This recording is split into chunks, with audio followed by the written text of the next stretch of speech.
welcome. You're watching Market Express, a bit-sized news wrap of the day. I'm Himakshi Bahuguna. Let's get straight into the show.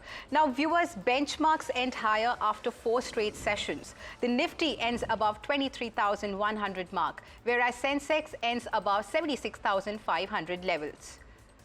Broader markets outperform benchmark indices. The mid-cap 150 index ends higher by over 2.6%, whereas the small-cap 250 index ends higher by 1.7%.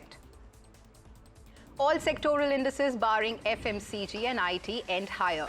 PSU banks lead the market recovery, followed by metals, media and auto. The Reserve Bank will not intervene to prevent the rupee's fall. That's the word coming in from the sources to NDTV Profit. The central bank has enough reserves to control excessive volatility as it waits for Donald Trump to take office.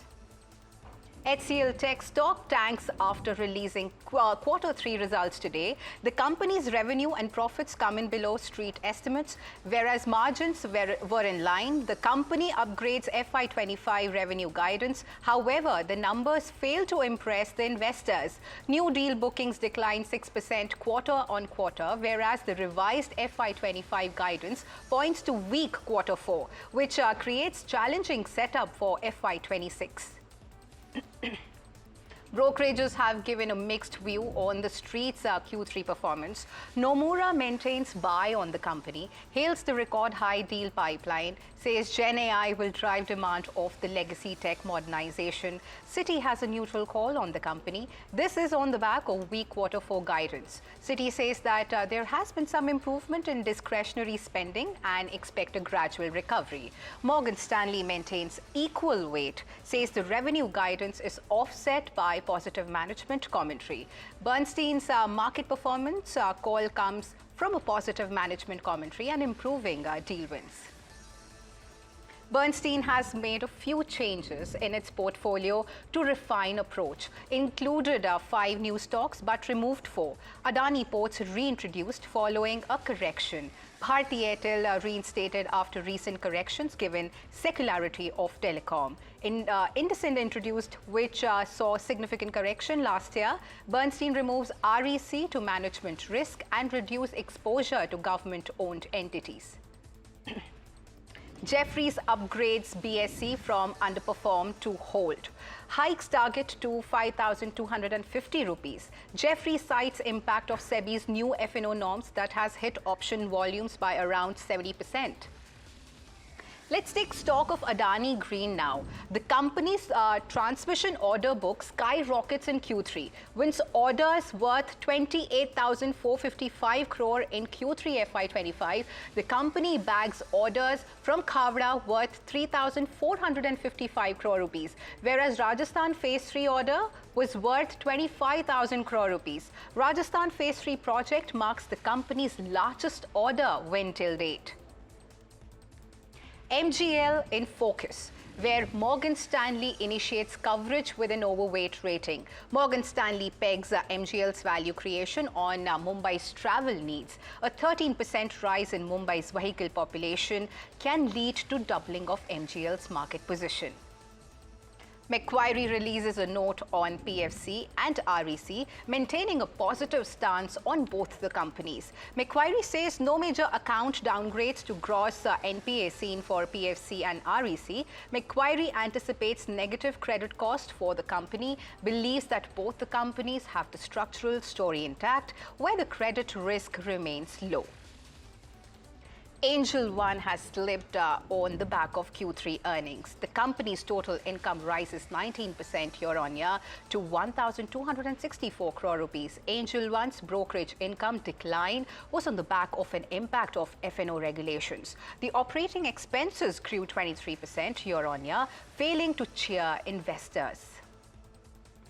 Bharat Electronics is buzzing on the back of order win of 561 crore rupees. The accumulated orders amount to 10,362 crore rupees. BEL's order win is for communication equipment, electro-optics, upgrades for SATCOM network, and radar and fire control system spares services. Kalyan Jewellers stock rises after a 7-day fall. This after the company confirms no income tax rates. Kalyan Jewellers says that it maintains high standards in bookkeeping, auditing and corporate governance. The company says that IT raids and overvaluation rumors are false and the target achievement is on the track. Kalyan Jewellers say that franchise agreement changes won't affect the existing franchisees. United Spirits stock ends under pressure. The street is not excited about the exit of MD and CEO Hina Nagarajan. Praveen Someshwar will take over as CEO designate on March 1 and will formally take over from Nagarajan in April 2025. Markets are watching out for revamped company strategy with the CEO. Remember, under Hina Nagarajan, the company's market capitalization exceeded 1 lakh crore rupees and the product portfolio moved to premium brands. The insurance sector was buzzing today, viewers, on the back of December general insurance data. The monthly general insurance data reports the gross direct premium underwritten for and up to a particular month. ICICI Lombard General Insurance degrew 0.86% to 1,962 crore rupees. New India Assurance, on the other hand, grows 7% to 4,335 crore rupees.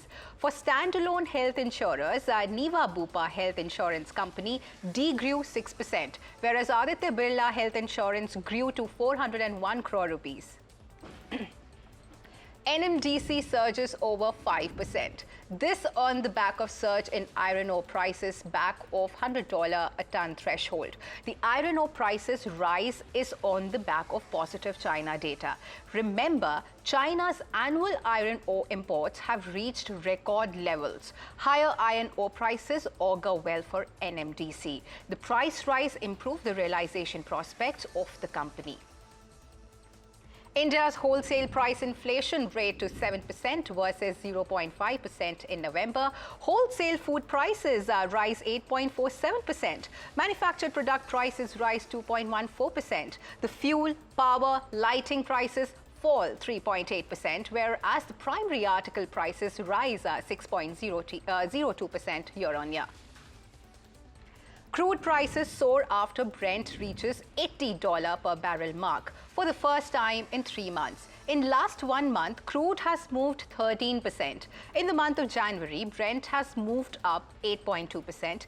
Remember, this is the biggest monthly gain since September 2023. Speaking of oil, viewers, government sources say that US oil sanctions on Russia will not have a major impact on India. India's forex reserves enough to cushion against the rupee depreciation. India services exports to benefit from rupee fall as the current account deficit is of 1%. Banks expect RBI to start open market operations to manage liquidity. Remember, open market operations will be conducted to afford more flexibility than variable rate repo auctions. Bankers expect open market operations buy, sell, swap currency, swaps to be primary liquidity tools. The liquidity currently is in deficit mode, worth 2.5 lakh crore rupees. Millions of devotees took a holy dip at the Triveni Sangam on Tuesday morning, marking the first Amrit Snan of the Mahakumbh 2025. Many foreign devotees also immersed themselves in the sacred tradition and sang bhajans. Held once every 12 years, people attend Mahakumbh to take a dip in the sacred waters, believed to wash away sins and purify the soul. Mahakumbh, dubbed the largest gathering of humanity in the world, is expected to bring more than 40 crore people to Prayagraj, which is more than the population of US and Russia. The event has been set up at around 4,000 hectares and will continue till February 26. Massive security arrangements have also been made across the city, including AI cameras and underwater drones. Delhi Chief Minister and Aam Aadmi Party candidate from Kalkaji Assembly seat, Atishi, on Tuesday filed her nomination for the upcoming Delhi Assembly polls scheduled on February 5. The AAP filed her nomination at the district election office. Atishi is in the electoral fray against the BJP candidate Ramesh Biduri and Congress's Alka Lamba for the Kalkaji seat.